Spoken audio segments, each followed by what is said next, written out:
Yes guys, good morning. Ang ating lulutuin ngayon ay on how to cook pina-upong manok. At nariyan po ang ating mga ingredient. Meron tayong garlic, onion, lemongrass, green chili, and ginger. At meron po tayong Sprite soft drink. Yan po ang panglagay natin, pangsabaw natin mamaya sa ating manok. At itong lahat ng mga ingredient na yan ay ating ipapalaman sa manok natin. At proceed na tayo sa pagpapalaman ng mga ingredients na yan sa ating manok. At ngayon guys, proceed na tayo sa pagpapalaman ng ating manok. Unang-una, maghugas tayo ng kamay ng maigi para maiwasan lang kung ano man ang meron tayo. Una, ilagay natin ang bawang. Ilagay natin sa loob.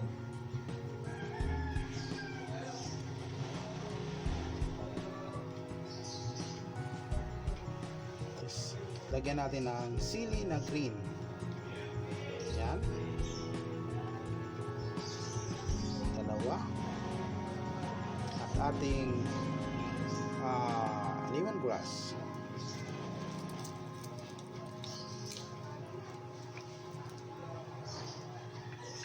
Then ating luya.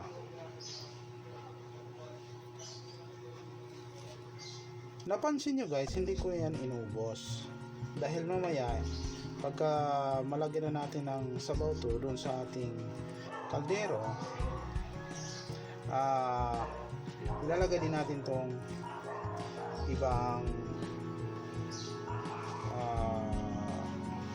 natirang mga ricado. Tapos lagyan natin ng asin. Asin. Hindi rin natin iubos yung asin dyan. Kahit hindi yan mano sa loob, pagka then ating pampalasa. Gumagamit ako ng magic syrup guys, promise. Masarap kasi nasa pangalan na yun. Magic niya ang sarap. Yan, okay. Yan, okay. Now, ready na to sa paglagay natin sa ating kaldero. Set aside natin to. Kunin tong kaldero.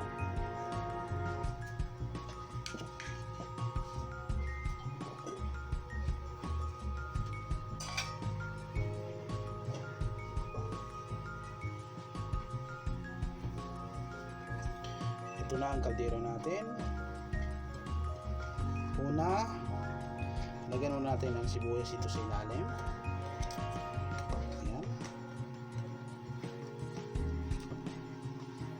Para may pangsapin siya, hindi siya madidirekta sa ano. Tapos itong sili, itong natitirang luya. Yan, okay.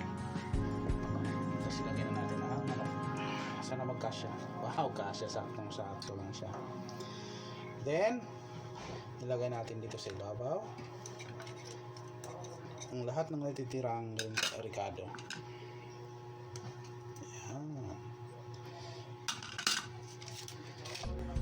Buburan natin ng asin. May asin na doon, may asin pa sa labas.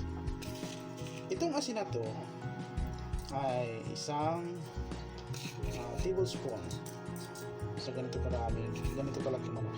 Itong manok na to ay 1 kilo at 1/4 kilo.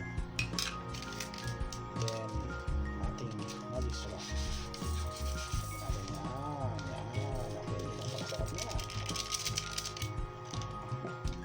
Then lagyan na natin ng Ito ang pangsabaw natin.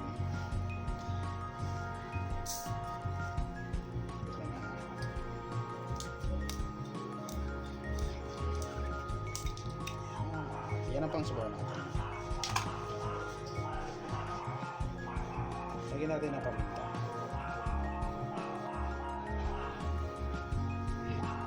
Ako guys, kahit anong klaseng pagkain, kahit may sabaw, masarsa, hindi nawawala sa akin ang paminta. Hindi nga lang ako mahilig gumamit ng pamintang buo. Sa akin, pamintang durog. Dahil ito talaga direct sa ating pagkain at masarap ito. Maganda sa ating kalusugan. Yun. Masarap na siya. Din itong isang litro na to, ito ang pinaka sabaw niya. At ang pagluto nito guys, ay dahan-dahan lang ang apoy. Dahil pag binigla mo naman ito, hindi mo makukuha ang tamang suka. Yan. Okay.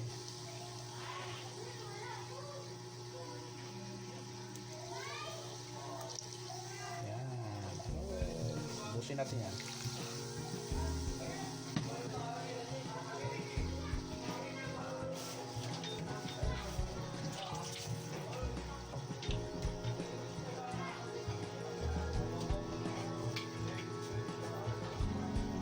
Takpan na natin at isasalang na natin sa ating kalan.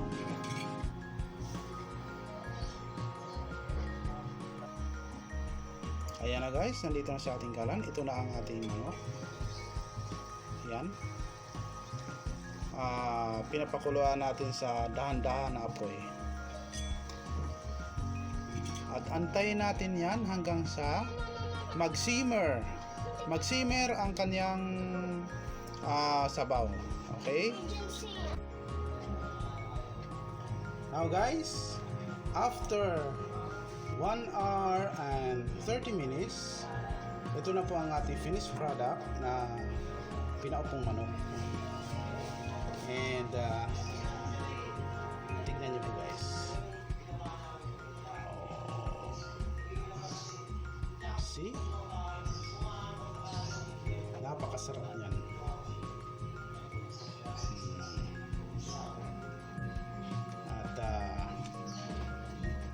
Susubukan natin ito sa breast area. Wow! Oh, tignan mo. Lutong-luto siya. And then, i-dip natin sa sauce. Tikiman tayo. Sarap! Tama lang ang texture niya. And don't forget to subscribe.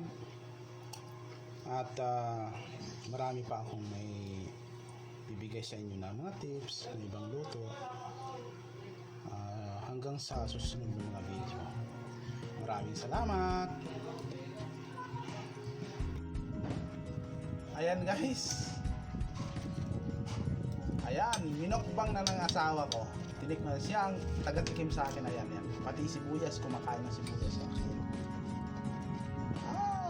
Sarap makain niya. Nasa? Sarap ng kain niya. Sarap ng kain niya sa kaluluto lang na pina-upong manok. And here we go guys. Ang aking anak. Pasok lang.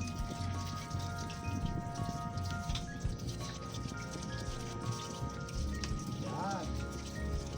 Makikita naman sa katawan. Kaya ganyan dahil siya ang taga-tikim sa luto ko. Sa lahat ng luto ko.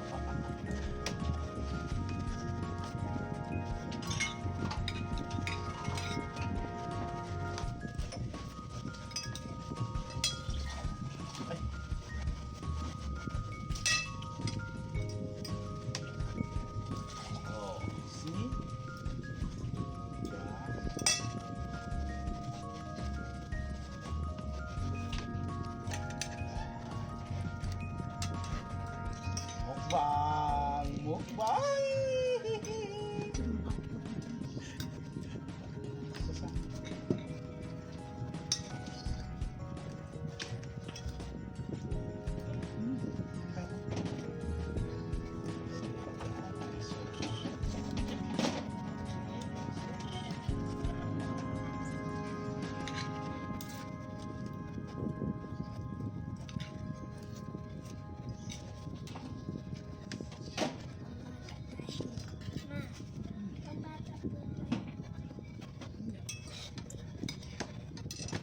Yan ang aking anak.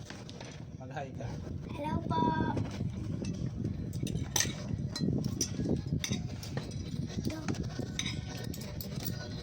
Ako na.